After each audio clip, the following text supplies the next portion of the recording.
This is Let's Talk Chattanooga Real Estate, the podcast where we cover home buying, home selling, home improvement tips and ideas, market trends and developments, and investing in real estate. If you own real estate in the Chattanooga, Tennessee area, or want to own real estate here, then you're in the right place. Let's Talk Chattanooga Real Estate is hosted by Blake Watson, a real estate agent and investor in Tennessee and Georgia. Welcome back to Let's Talk Chattanooga Real Estate. I'm Blake Watson with Epique Realty, and today we're going to be talking about estate sales. My guest today is Robin Leach. She's the owner of Robin's Nest Estate Sales. Welcome, Robin.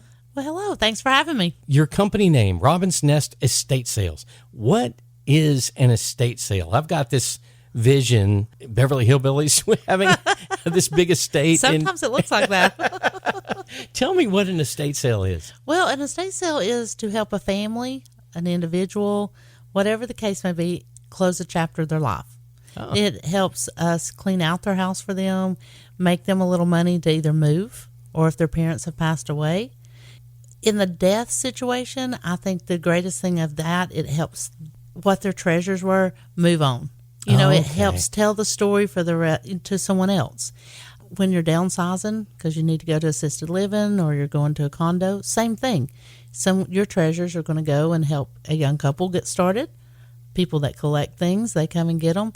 So it's so many different options. Everybody always kind of thinks it's just when somebody's passed away. Right. And we do a lot of downsizing sales. We also do we're doing a warehouse sale soon. Then they just need to get rid of inventory. They need to move it where they can bring in some new inventory. They're designers. And so we do a lot. It's a lot of interesting ways to do it. The best part of it is we're there to help the family close a chapter. You know, it's interesting you say that because I just recently was thinking about some houses that I had been involved with and involved with a sale to a young family that was, they had young children, and they were buying a home that the folks that owned the home, the sellers, had lived there, and raised their kids, and now they were moving on, and they didn't have the contents of the house like you would deal with, but the house itself was a treasure that they were passing on to the next generation to make their own memories. That's really cool. Absolutely. And that's how the stories get told, how our history continues to happen. The story of a home. I just went into a home that it was built in the 70s. These children had lived there, grown up there. It was all craftsmen. And so they're going to get to pass that on to somebody else where their dad had built the cabinets and the beams and the ceilings. Wow. And, and it's part of Chattanooga. I mean, it's a really, right. So there's a lot of ways to look at how the story keeps getting told. I like that, how the story keeps getting told. So how did you get into the estate sale business?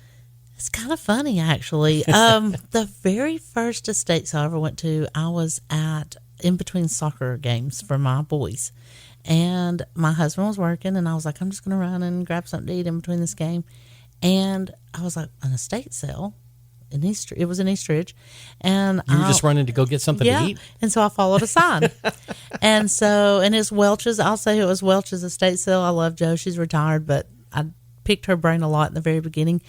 And I went and I called my husband. We were redoing our house. Okay. We were kind of newly married and redoing our house, and we were doing everything old.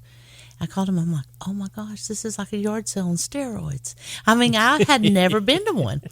And so from there, I started shopping. From there, at that time, I had a booth. Ended up getting a booth. I do not have that now, just because I don't have time, and I think it's a conflict of interest. But at that time, I got a booth because I got into it. And one of the other companies in Chattanooga, S&P, who was retired as well, called and asked me, would you like a job? And just so happened I was staying home and went and worked. She worked with me on my younger son's schedule. And 3 years I worked with her, and then I actually went back to stay at home with the kids for a while. And a friend of mine called. I think I quit in Labor Day.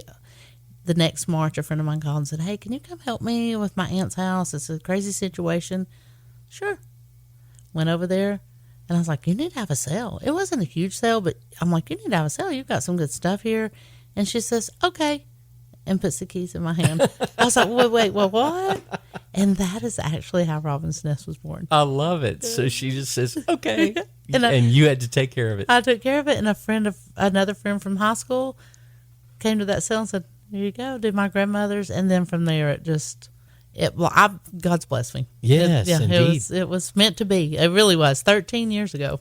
13 years ago. Okay, that's how it all started. Yes. Well, and of course, I've seen one of your, I assume one of your larger ones. Yes. It's certainly one of the more spectacular ones for sure. Absolutely. Yeah, but you've done quite a few over the years. Obviously, 13 years. Yes. What kind of, do you have one every week, every weekend? How does it go? It kind of ranges. Sometimes I feel like we work every weekend, and then like we've had a couple weekends off because we're getting a couple of big ones ready.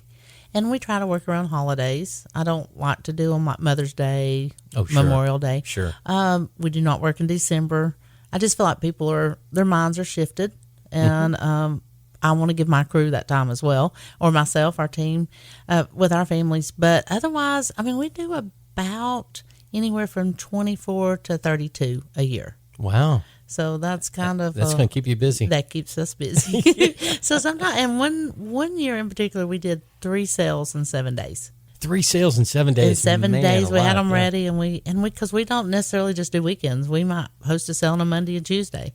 Okay. And so we do well whenever we open the doors, usually. Yeah. So for the people who come and purchase from one of your estate sales, what's their experience? How do they know about it? How do they get involved? And what do they expect?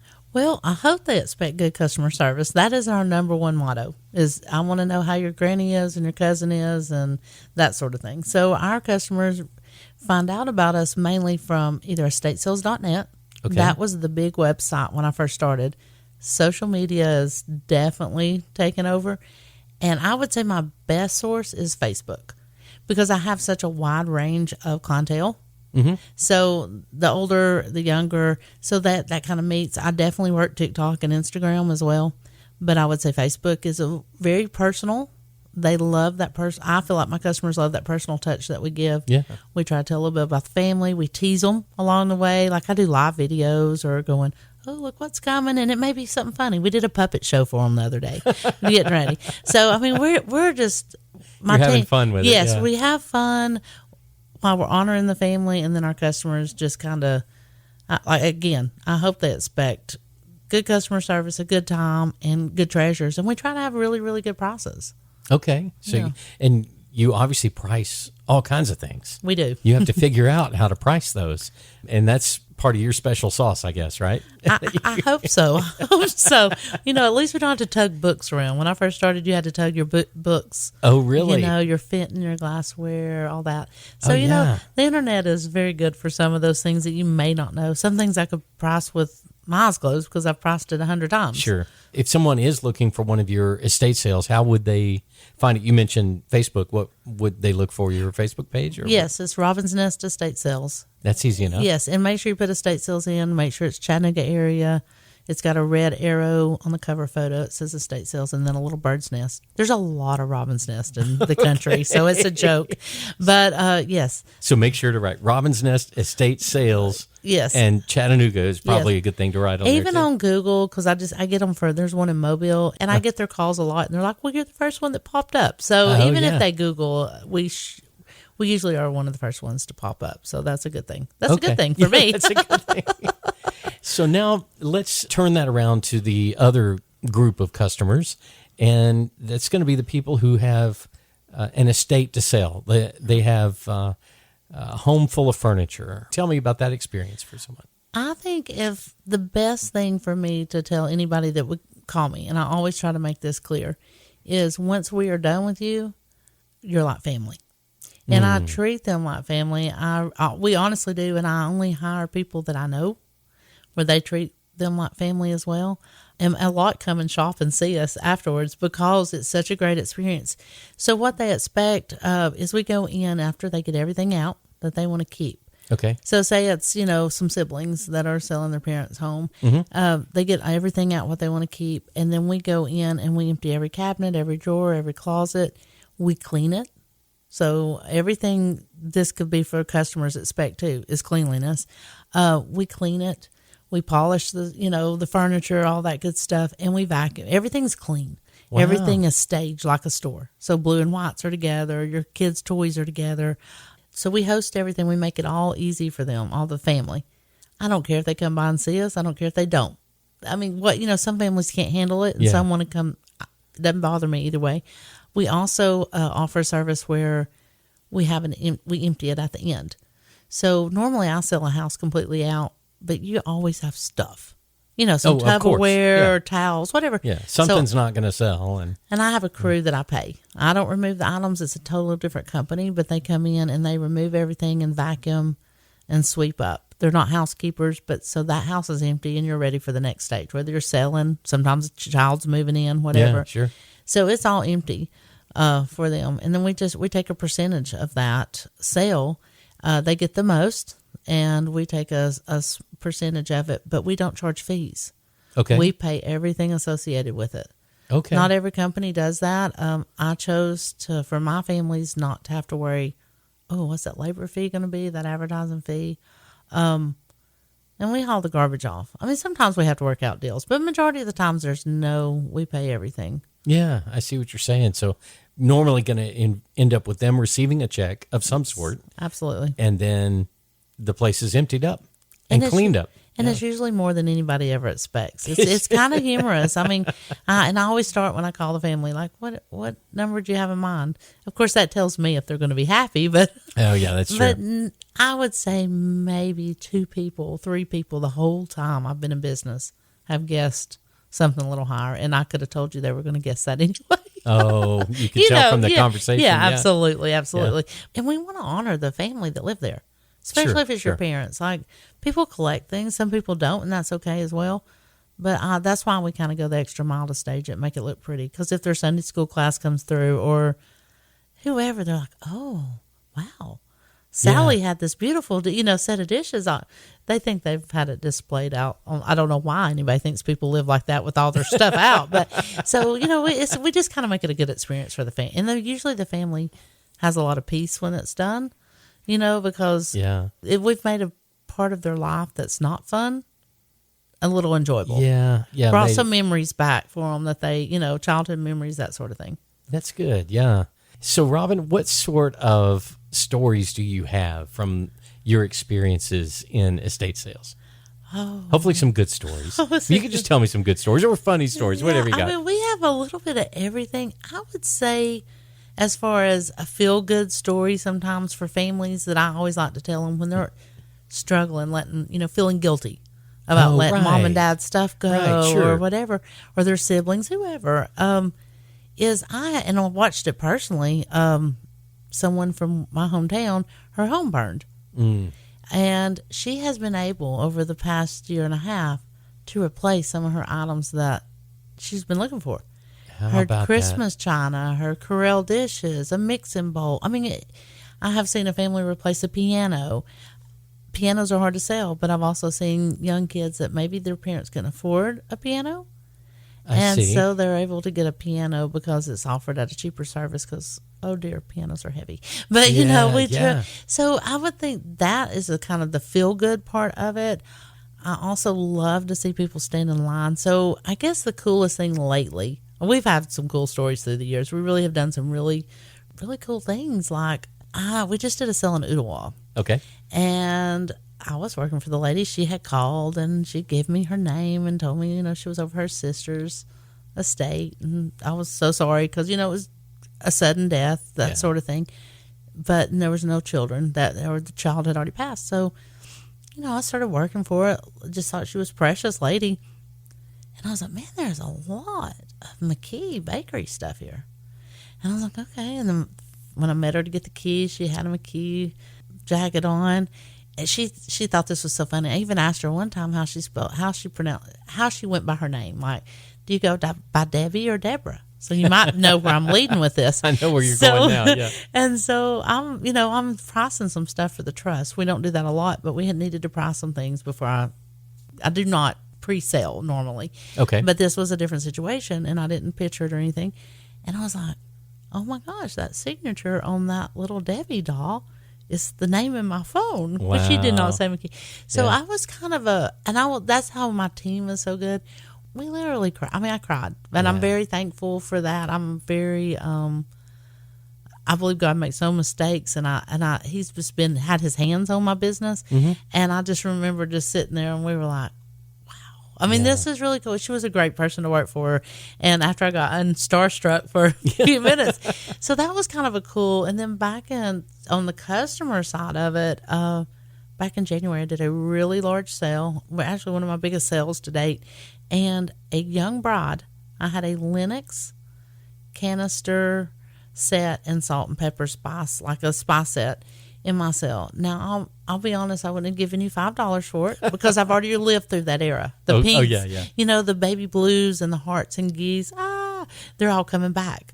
And so I was like, oh no. Well, she drove from Mississippi with her fiance and got there in line at 3:56 in the morning. And was waiting. The kicker of it is she was supposed to be in New York City for her dress fitting with her mom and future mother-in-law, and she canceled the trip. She goes, I'm just going to fly out when I'm done. So she could come to your estate sale for this item that she saw. Yes, this Lennox canister set. Turned out someone else in line wanted one piece of it. They shared it. My customers they know we don't put up with drama. We don't like drama. We don't like, so we have a good time. So therefore our customers have a good time. Okay. And they all know each other and they get to know each other because they sit out there like regularly, I guess. Yeah, one camped out. I mean, I've seen them camp out for big sales, and it's a joke. It's like concert tickets from the back in the day, right? Back in the day. Oh gosh, New Kids on the Block. You just hear it. Oh dear. But anyway, I'm that era. But we've had some interesting stories like that, like where they're just driven. We did one that one flew in from Pennsylvania for an item. Wow. Because I really work my social. When I say I work my social media, I work my social media. You do. Flying people in. Yeah, I know. I love it. That's incredible. We've met some cool people. Yeah. So you're doing a great job of reaching out and touching a lot of folks. We hope so. I mean, if they're finding things and flying in or driving from Mississippi and holding off their wedding dress fitting, then... in New York City? In New York City was right. In New York City. Exactly. Then you have definitely got some reach out there. That's great. It's fun. It is fun. Yeah, I love what I do. So that helps. That really helps. I like bringing the joy to both sides. Yeah. The family and the customers. So if someone is in a situation where they have a home that they're ready to sell because they're either downsizing, as you said, or maybe someone's passed and they now have a bunch of stuff that's family stuff, most likely, and they want to honor it, just as you said. What's the experience like when you meet with them or they talk with you? What should they expect in that conversation, in that meeting? As you probably have could tell a few minutes of meeting me, I am what you see is what you get from me. I'm sure. And I tell them that for the most part when they call me. They call me that first time. I'm like, look, this is what we do. I explain everything, like I said, the commission and all that good stuff. Yeah. And I tell them how, like, if we find money, it's theirs, their jewelry, that sort of thing. But I also say what you see is what you get. If you have a question, come to me. So when we go in, I mean, I cry with families. Like I've said, I mean, you just can't help but. We just closed out a chapter on a farm. They all live there. And those girls were wonderful. They fed us every day. I mean, that's unusual. But if I go in to meet a family, I want to walk through their house, but I try to be respectful. Do I go to homes that I don't take? Absolutely. I mean, because it may not fit me or maybe not enough. There may be circumstances that I can't take that sale. So, but for the most part, I walk through, I try to be respectful, listen to their stories, that sort of thing, even if I'm not going to take it. Okay. Because it's still someone's life. Yeah. It's still somebody, it's pain. I'm very sentimental. It's a weird business to be in, but I think that's why I've been successful. Yes, because I understand what they're going through. Yeah. I mean, I don't physically, I've not lost my parents yet, but my grandmother, and you can't bring your people back and you can't keep everything, but the joys of knowing that item is going to be passed on to someone else that loves it, that's what I just try to keep telling the family, keep reassuring them. And normally, again, what you see is what you get. I mean, I may, I'm just kind of like, oh yeah, that is not going to sell. Let's get rid of that, whatever. So I'm just kind of me. My mother used to tell me, please, you don't have to tell everything. Well, yeah, I do. I don't have to worry about it then. Wow. Yeah. Robin, if someone wanted to get in touch with you and they've been listening today and they're thinking, hey, I like this girl, I want to do some business with her, or they're just real interested in the possibility for their situation, how would they reach you? The best is my phone number. Okay. Which is 423-443-7029. They can reach out to me on Facebook. Okay. They can reach out to me on Instagram. I would say Facebook and telephone number would be the best. They can also go on estatesales.net and look in the Chattanooga area, and that they can send me an email that way. Great. Well, that's a lot of good ways to contact you. Yes. Now, is there anything else that maybe I've missed that you'd like to cover? I could talk about the business forever in a day, but mainly if you're shopping, remember everybody else is shopping too, and it's fun. Make it fun. Enjoy it. It is someone else's items. We're also there as far as pricing.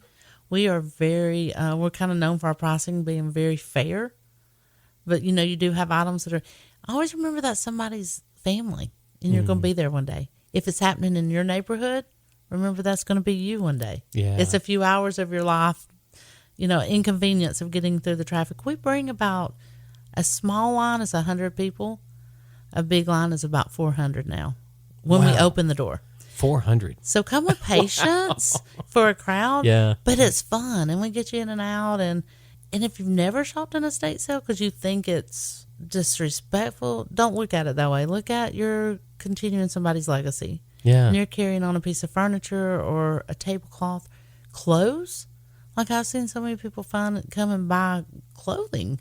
Which is so crazy. Or blankets or toiletry. We sell everything. Kitchen items. I've seen a lot. My own kids have stood in line for like pampered shelf items or something, or tools. Yeah. So yeah, if you're not familiar with the shopping side of it, I definitely would give it a try because you'll be surprised. And it's not busy all day. So if you don't like a crowd, just wait a couple hours. Okay. And we discount each day as well. Okay. How does that work? So typically our sales are 3 days. So we do have 2 days and sometimes we have more. But so normally if we have a 3 day, we do full price, 30% off, and then 50% off. Okay. And so very seldom do we have to do any more. We sell it out on 50%. But that would be, if I could say anything, is if you're considering one, just talk to us. Talk to all the companies. You want to feel comfortable with who's in your home. Mm-hmm. That is what I always tell number one. I want to feel comfortable working in your home, but you want to feel comfortable with who's working in your home as well. Whether it be me or another company in Chattanooga. And if you're shopping, come have fun. Bring a box. We have boxes. But, bring a smile. Have fun with it. And it's amazing what you might start collecting. It's kind of addictive. It really is addictive. Yeah. We see all ages. And I'm loving that the 20-year-olds are really cooking again, buying cookbooks. Yeah, so it's been a fun business to watch evolve around what did sell, what didn't sell, and now what sell. It's kind of flipped. Yeah, how about that?